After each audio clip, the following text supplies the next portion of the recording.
Hi guys, good morning and welcome back to my Bangla channel. কেমন আছো তোমরা সবাই? তো আশা করছি তোমরা সবাই অ্যাজ ইউজুয়াল জাস্ট ফাটাফাটি আছো। আজকে দিনটা তোমাদের সবার খুব ভালো কাটবে। তো আজকে হচ্ছে Wednesday, most probably 25th March. Yes, যদি না ভুল বলে থাকি। তো যাই হোক, 25th মার্চ সকাল সকাল আমি ওই যে আমার দুধ ওটস আমি রেডি করে নিয়েছি। আগে তো স্মুদি বানাতাম, কিন্তু আমার যেহেতু কলা খাওয়া বারণ, তো ওই জন্য এখন দুধের ওটসই খাই। সায়নও দুধ ওটস খেয়ে বেরিয়ে গেছে, ওর সাথে কলা ফলা আরও অনেক কিছু খায়। তা যাই হোক, ঠিক আছে, খেয়ে বেরিয়ে গেছে। এবার আজকে হচ্ছে রান্নার দিদি আসবেন না, তো আমার ভাত হয়ে গেছে। মানে ব্রেকফাস্ট বানাতে বানাতে মানে দুধ ওটসটা ভিজিয়ে রাখতে হয়, ওগুলো করতে করতে ভাত করে নিয়েছি, মুসুরির ডাল সেদ্ধ করে নিয়েছি। বাকি আছে হচ্ছে মুসুরির ডালটা ফোড়ন দেবো, আর হচ্ছে মাছের কিছু একটা রেসিপি বানাবো। অন্য দিন তো রাত্রিবেলা রুটি হয়, বাট আমি আটা ময়দা মাখতে পারি না সেরকমভাবে, তো সেই কারণে আজকে ভাতই মানে হবে দুবেলা আর কি। আর মাছটাও আমি দুবেলার জন্যই বানাবো, নয়তো একবেলার জন্য মাছ বানানো হয়, তো দুবেলার জন্য আমি মাছও বার করে রেখেছি ডিপ ফ্রিজ থেকে, যাতে বরফটা ছেড়ে যায় আর কি। তো চলো এবার মাছের ঝোলের প্রিপারেশন নেব, আর ডালটাকেও ফোড়ন দেবো, দিয়ে আমার তাহলে রান্নাবান্না কমপ্লিট হয়ে যাবে। আর খাওয়ার আগে মেবি কিছু একটা ভাজাভুজি করে নেবো ডালের সাথে, সেটা আলু ভাজা হোক বা কুমড়ো ফুলের বড়া হোক, হোয়াট এভার ইট ইস, কিছু একটা করে নেবো। তো যাই হোক, চলো বেশি দেরি না করে স্টার্ট করা যাক। আমি তো সাধারণত রান্না বান্না করি না, কোনো কোনো স্পেশাল দিন যদি স্পেশাল কোনো আইটেম হয় তাহলে আমি রান্না করে থাকি। তো আজকে আমাকে একদম ফ্রম স্ক্র্যাচ কাটিং চপিং থেকে শুরু করে সব কিছুই করতে হচ্ছে। তো সবার আগে আমি ভাত আর ডালটা তো করে নিয়েছি, যেমনটা তোমাদেরকে বললাম। ডালটা করে নিয়েছি বলতে ডালটা সেদ্ধ করে নিয়েছি, আর এদিকে রসুন ছাড়িয়ে নিয়েছি। এখন আমি আলুটা পিল করছি মাছের জন্য, আলু কেটে নিচ্ছি। আর ভেবেছি যে মাছের কালিয়া করব, কারণ সিম্পল মাছের ঝোল মানে যেটা সিম্পল হয় একদম আলু দিয়ে জিরে ফোড়ন দিয়ে, সেইটা আমি খুব একটা ভালো করি না। সায়নেরও সেরকম একটা খুব ভালো লাগে না, ইনফ্যাক্ট আমার নিজেরও ভালো লাগে না। তো ভালো মাছের কালিয়া বলো বা দই কাতলা এইগুলো বা মাছের রেজালা, এইগুলো আমি ভালো পারি। মানে যে কোনো আইটেমের স্পেশাল কিছু আমি ভালো পারি, বাট সিম্পল রান্নাগুলো আমি খুব একটা ভালো পারি না। এমনকি তরকারিও আমি যে খুব ভালো করি সেটা না, ইনফ্যাক্ট পারি না বললেই চলে। তো সেই কারণে আমি এখানে তরকারির কোনো প্রিপারেশন আমি নিচ্ছি না, আমি শুধু ডাল করব আর মাছের কালিয়া করব। আর ডালের সাথে খাওয়ার জন্য আমি খাওয়ার আগে কিছু একটা ভাজাভুজি করে নেবো, সেটা ভেবে দেখবো পরে, অনেক কিছুই টুকটাক ভাজাভুজি করার মতন রয়েছে। তো আপাতত আমার কাটিং চপিং শেষ, এখানে আমি মাছটাকে নুন হলুদ দিয়ে ম্যারিনেট করে রেখে দেবো, দিয়ে তারপরে আমি কিছুক্ষণ বাদে ভালো করে মাছটাকে ভেজে নেব, ডিপ ফ্রাই করে নেব, আর আলুটাও সাথেই ভেজে নেব। আর আলুটা আর আমি আর কড়াই থেকে তুলবো না, কারণ তাহলে আলুটা সেদ্ধ হতেও পরে আমাকে জল দিয়ে সেদ্ধ করতে হবে। তো এটা আমি মায়ের থেকেই শিখেছি, মাও এরকম মাছ আর আলুটা যখন ভাজে মাছটা তুলে নিয়ে তারপর পেঁয়াজ ফেয়াজ দেয় মাছের ঝোল করার জন্য, বাট আলুটা মাও তোলে না। আর সেম আমি দেখেছি আমার রান্নার দিদিকেও, উনিও দেখেছি আলুটা তোলেন না। তাহলে কি হয়, আলুটা মানে রান্নার সাথে সাথে ওই পেঁয়াজ ভাজা রসুন আদা ভাজার সাথে সাথে আলুটাও ভালোভাবে সেদ্ধ হয়ে যায়। তো এখানে আমি তেলের মধ্যে দিয়ে দিচ্ছি হচ্ছে গোটা গরম মশলা ফোড়ন দিয়ে দিচ্ছি। এটা যদি সিম্পল মাছের ঝোল করতাম তাহলে গোটা গরম মশলা ফোড়ন দিতাম না, আমরা গরম মশলা সাধারণত প্লেন মাছের ঝোলে দেই না। এটা যেহেতু আজকে কালিয়া করছি ওই জন্য গোটা গরম মশলা ফোড়ন দিয়ে তারপরে আমি পেঁয়াজটা দিয়ে দিলাম, দিয়ে তারপরে এখানে আমি একটা পেস্ট বানাবো, ওই জন্য আদা রসুন আর টমেটোটা আমি একসাথে পেস্ট করে নিচ্ছি। আইডিয়ালি তো উচিত আদা রসুনটা আলাদা পেস্ট করে তারপর টমেটোর আলাদা পেস্ট করা, বাট আমি একসাথেই করে নিচ্ছি। নিজেরাই তো খাবো ঘরে, লোকজন আসলে নয় একদম স্টেপ বাই স্টেপ ফলো করতাম। তো এখানে আমি একসাথে নিয়ে এবার আমি ভালো করে পেঁয়াজ আদা রসুন আর টমেটোটাকে কষিয়ে নেবো যতক্ষণ না এগুলোর কাঁচা গন্ধ ছাড়ছে আর তেল ছেড়ে দিচ্ছে। দেওয়ার পরে আমি হলুদ গুঁড়ো লঙ্কা গুঁড়ো জিরে ধনে যেটা বেসিক রোজকার মশলা আমি সেটাই দিচ্ছি। এটা একদম সিম্পল স্টাইলে কালিয়া। তো মশলা যাতে পুড়ে না যায় তার জন্য একটুখানি আমি জল দিয়ে দিলাম, দিয়ে আমি এখন অ্যাড করে দিচ্ছি এখানে নুন, দিয়ে তারপরে দেখলাম যখন মশলাটা দিয়ে তেল ছেড়ে দিয়েছে, আমি গ্রেভির জন্য জল অ্যাড করে দিলাম, দিয়ে আমি এখানে মাছগুলো দিয়ে দিচ্ছি। 3-4 মিনিট ফুটিয়ে আমি এর মধ্যে অল্প একটুখানি চিনি, ঘি আর গরম মশলা গুঁড়ো দিয়ে নামাবো। আর এদিকে ডালটা ফোড়ন দেওয়ার জন্য আমি কড়াই বসিয়ে দিয়েছি, সর্ষের তেল দিলাম, দিয়ে তারপর আমি এর মধ্যে কালো জিরে, শুকনো লঙ্কা আর কাঁচা লঙ্কা ফোড়ন দিয়ে এর মধ্যে পেঁয়াজ কুচি আর টমেটো কুচিটা দিয়ে দিলাম। আর মশলার মধ্যে দেবো হচ্ছে শুধু হলুদ, আর নুনটা তো টেস্টের জন্য দিতেই হবে, নুন ছাড়া তো কোনো কিছুরই কোনো স্বাদ হবে না, সে আমি যতই ভালো করে রান্না করি না কেন। তো মশলাটা কষিয়ে আমি এখানে ডালটা দিয়ে দিলাম।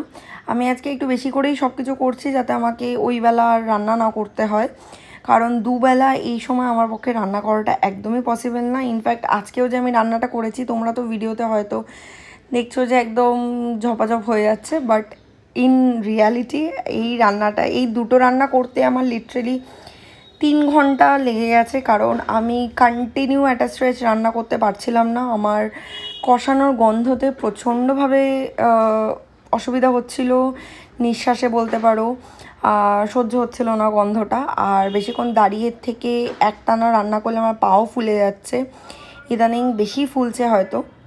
তো ইতিমধ্যে আমার রান্নাবান্না কমপ্লিট, এবার টাইম হচ্ছে কিচেনটা ক্লিন করে নিতে হবে।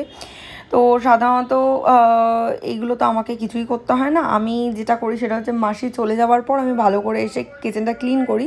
তবে মাসি করে দিয়ে যায় একটা রাফভাবে, তারপরে আমি ভালোভাবে করি। কিন্তু আজকে তো আমি পুরোটাই ক্লিন করতে হবে, তো ভালো করে সব জায়গা পুছে টুচে সব কিছু ক্লিন টিন করে নিচ্ছি। সব মশলার যে কৌটোগুলো সেগুলোকে ভালো করে মশলার জায়গায় রেখে দিচ্ছি। হ্যাঁ, এই পাশটায় আমি শুধু মশলাই রাখি, এখানে আমার যাবতীয় সব মশলা, তেজপাতা, গরম মশলা গোটা এগুলো সব থাকে। আর যেটা গরম মশলা গুঁড়োটা আর কাশ্মীরি লঙ্কার গুঁড়োটা আমি ফ্রিজে রাখি, তো ওটা আমি ফ্রিজেই ঢুকিয়ে দিলাম। আর এই দিকটা হচ্ছে আমার কাপ প্লেটস, তারপরে চা পাতা, ওটস, কফি, হ্যানা ত্যানা মধু এগুলো থাকে বা ঘি থাকে। তো এগুলো ঢুকিয়ে ঢুকিয়ে আমি একেবারে বাসনটাও মেজে নিচ্ছি তাড়াতাড়ি করে, কারণ যিনি ঘর মোছেন উনিও চলে এসছেন। তো তাড়াতাড়ি করে করছি যাতে আমি কিচেনটা, মানে আমার এটা একটা কনসেপ্ট রয়েছে, কিচেনটা ভালো করে কিচেনের সব কাজ হয়ে যাবে, তারপরে যদি ঘরটা মোছা হয় বা রান্নাঘরটা মোছা হয় তাহলে আমার মনে হয় সব কিছু যেন ক্লিন রয়েছে। এটা আগে ছোটোবেলায় মাকে দেখতাম যে ঘর মোছার লোক আসার আগে রান্নাঘরের সব কাজ মিটিয়ে নিত, তাহলে মায়ের মনে হতো যে পুরোপুরি ক্লিন হয়ে যাচ্ছে। কারণ দেখো, যতই তুমি ভালোভাবে রান্না করো না কেন, তেল নিচে ছেটে, আর তেল ছিটলে নিচটা আঠা আঠা হয়। তো সেক্ষেত্রেই আর কি আমি বাসনটা পুরোপুরি মাজতে পারিনি, তার মধ্যেই দিদি চলে এসছে। দিদি এসে ভালো করে ঘরটাকে মুছে নিল, রান্নাঘরটাকে করে নেওয়ার পর আমি বাকি বাসনগুলো মেজে নিচ্ছি। আমি সব বাসন মাজবো না, কারণ বেশিরভাগ বাসনই আমি ডিশওয়াশারে দেবো। যেমন ধরো কড়াইগুলো, তারপরে খুন্তিগুলো, এগুলো আমি ডিশওয়াশারেই দেবো। জাস্ট যেগুলো ডিশওয়াশারে দেবার না সেগুলো আমি হাতেই ধুয়ে নিচ্ছি। হ্যাঁ, আমি চাইলে চামচ ইত্যাদি বলো বা ধরো ছুরি, এগুলোও আমি ডিশওয়াশারে দিতে পারতাম। সিলিকনও চলে ডিশওয়াশারে, বাট প্লাস্টিকের কোনো জিনিস ডিশওয়াশারে যায় না। তো এইগুলো আর ছোটো ছোটো আমাকে যখন হাতে মাজতেই হবে, ওই জন্য আমি একেবারে সাঁড়াশি আর কাঁচি, তারপরে ছুরি, এগুলো মেজে নিচ্ছি। আর টুকটাক একটা দুটো চামচ ছিল সেগুলোকেও মেজে নিলাম। আর স্পেসিফিক্যালি মিক্সারের কৌটোটা আমি মাজলাম। আর বাকি যে দেখছো কড়াইটা, এইগুলো আমি সব ডিশওয়াশারে ঢুকিয়ে দেবো। এটা আমার এখন ডিশওয়াশার আনলোডিং করা হয়ে গেছে। জাস্ট আমি কিছুক্ষণ পরে যখন লাঞ্চ করব, লাঞ্চ করে একেবারে এই জিনিসগুলো ঢুকিয়ে দেবো, ঢুকিয়ে দিয়ে বেসিনটাকে ভালো করে মেজে দেবো, কারণ ডেইলি বেসিসে বেসিনটাকে মাজা হয়। কারণ দেখো, মাছের এঁটো ফেটো পড়ছে, মাছ ধোয়া হচ্ছে, তো বেসিন থেকে যাতে বাজে কোনো স্মেল না আসে, তো ডেইলি বেসিসেই ওই জন্য বেসিনটাকে ভালো করে মেজে দিই। আগে যিনি বাসন মাজতো সেই মাজতো বেসিনটাকেও, কিন্তু এখন তো বাসন মাজার কোনো লোক নেই, শুধু ঘর মোছে আর ঘর ঝাড় দেয়। আর বাসনটাকে আমি কমপ্লিটলি শিফট করে দিয়েছি ডিশওয়াশারের হাতে। সো তারপর থেকে আমি দেখছি কাজটাও অনেক ইজি হয়ে গেছে। তো যাই হোক, এখানে আমি ওয়াটার পিউরিফায়ারের সুইচটাও অফ করে দিলাম, কারণ পিউরিফায়ারের জল ভরা হয়ে গেছে। চলো যাই, এবার গিয়ে একটু বসে বসে ফল খাই, ফল খেয়ে তারপর ততক্ষণে আমি ঠান্ডাও হয়ে যাব, কারণ মা বলে রান্না করে সঙ্গে সঙ্গে স্নানে যেতে নেই, তাহলে ঠান্ডা লেগে যাবে। তাহলে আমি একটুখানি কুল ডাউনও হয়ে যাবো, তারপরে স্নান টান করে তাড়াতাড়ি লাঞ্চ করে নেবো। স্নান টান করে ফ্রেশ হয়ে গেছি, এবার ডালের সাথে খাওয়ার জন্য আমি এখন আর কিছুই করব না, জাস্ট একটা ডিমের পোচ করে নিচ্ছি, কারণ ডিমের পোচটা তাড়াতাড়িও হয়ে যাবে আর কিছু কাটাকুটিও আমাকে করতে হবে না। অমলেট করলে আবার পেঁয়াজ কাটো রে, টমেটো কাটো রে, কাঁচা লঙ্কা কুচি করো রে, তো জাস্ট সিম্পল একটা ডিমের পোচ, নুন দিয়ে দিলাম। তো চলো এবার নিজের জন্য খাবারটা বেরিয়ে নেই, বেরিয়ে তাড়াতাড়ি টাইমের মধ্যে খেয়ে করে জলদি জলদি লাঞ্চ করে নিলাম। এখন আমার কাছে 10টা মিনিট সময় রয়েছে, তো আমি এখন টক দই খাবো। এই যে এখন বসে বসে টক দই খাবো। আমি রেডি হয়ে গেছি, রেডি হয়ে ওয়েট করছিলাম। এই যে আমার প্রেসক্রিপশনও নিয়ে নিয়েছি। সায়নের আসতে একটু লেট হচ্ছিলো, তো যাই হোক একদম অন টাইম রয়েছি, মানে একদম কাটায় কাটায় অন টাইম। তো চলো আর বেশি দেরি না করে আমি নিচে যাই। ও নিচে আমি সিকিউরিটির হাত দিয়ে চাবিটা পাঠিয়ে দিয়েছি, ও ওইদিকে গাড়িটা বের করছে। বেরিয়ে গেছি অ্যান্ড দেখতেই পাচ্ছ আমি যে ক্যামেরাটা অন করেছি চুলটা ঠিক করে নিল। তো যাই হোক আমরা চলেই এসেছি প্রায় একদম বাড়ির সামনেই আমাদের, বাট স্টিল 2 মিনিট লেট হয়ে গেছে। এই জ্যামে আটকে গেছিলাম আর কি, মানে সিগনালে, সরি জ্যাম না।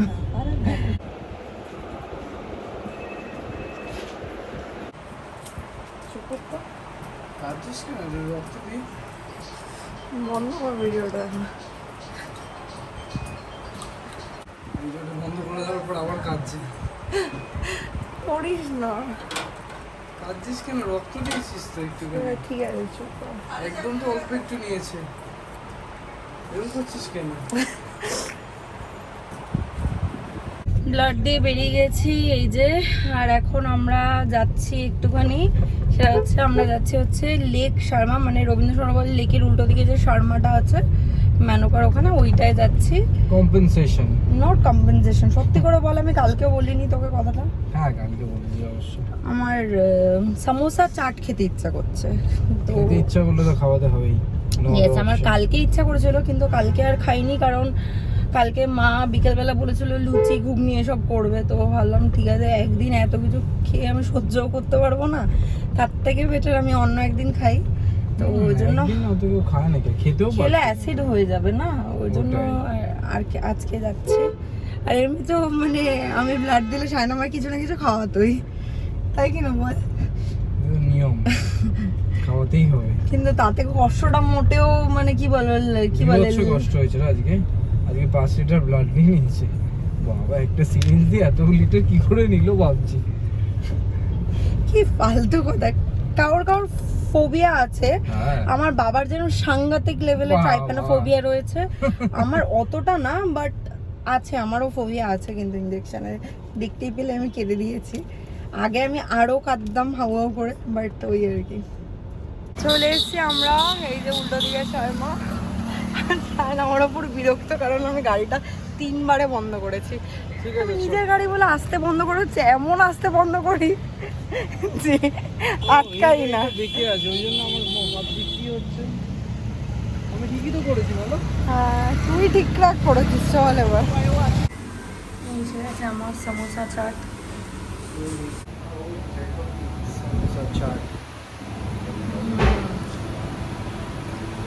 ভালো, দেখতে তো ভালো লাগছে, এবার খেয়ে দেখা যাক। হয়ে গেছে খাওয়া, সায়ন কিছু খাইনি, আমার দিয়ে 2 চামচ খেলো, ব্যাস ওর পেট ভর্তি। ও আসার আগেই বাইরে দিয়ে লাঞ্চ করেছিল, তো ও আর খাবে না কিছু। চা খেতে বললাম, দুধ চা খাবে না। অনেকক্ষণ আগে ফ্ল্যাটে চলে এসেছিলাম, প্রায় ওই 4:30 পৌনে 5টা নাগাদ এসে একটু রেস্ট ফেস্ট নিলাম। তো আর সায়ন সন্ধে দিল, দিয়ে এখন আবার বেরোচ্ছি ও আমাকে বাড়িতে ড্রপ করে, ও আবার একটুখানি কাজের দিকে যাবে।